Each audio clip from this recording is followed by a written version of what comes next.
Hello, இரு வரேன்.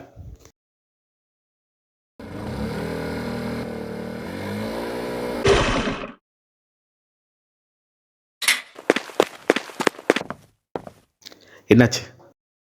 நீங்களே பாருங்க. டே அஸ்வினி, டே அஸ்வினி, கதவுற. நான் தோத்துட்டேன்பா. என்னடா பேசுற? கதவு தோடா. இல்லைங்கப்பா, நான் தோத்துட்டேன். டேய், எதுனாலும் பார்த்துக்கலாம். கதவை தோற. என் லைஃபையே தொலைச்சிட்டேன்பா.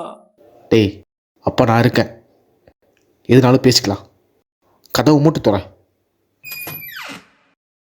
என்னாச்சு? என் மார்க் உன் மார்க்கு கம்மியாயிடுச்சு.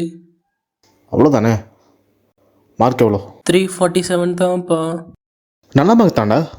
நல்ல மார்க்கா? ஆமாம், நல்ல மார்க் தான். என்னப்பா சொல்கிற? இங்கே வா,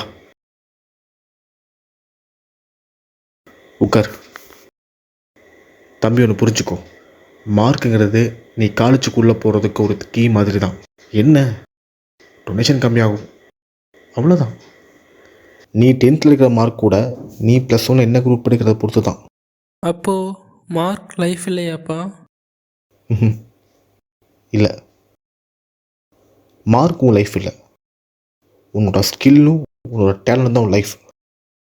ஒருவேளை நான் ஃபெயில் ஆகியிருந்தா?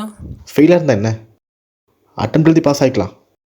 நீ ஃபெயில் ஆனாலும் பரவாயில்ல, ஆனால் உன்னோட 100% எஃபெக்டை நீ போட்டே ஆகணும்.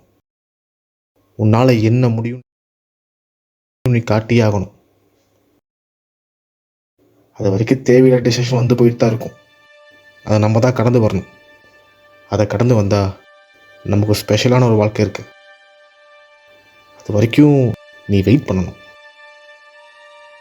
எங்கே பாரு தங்கோ, எக்ஸாம் எல்லாம் பெரிய விஷயமே கிடையாது.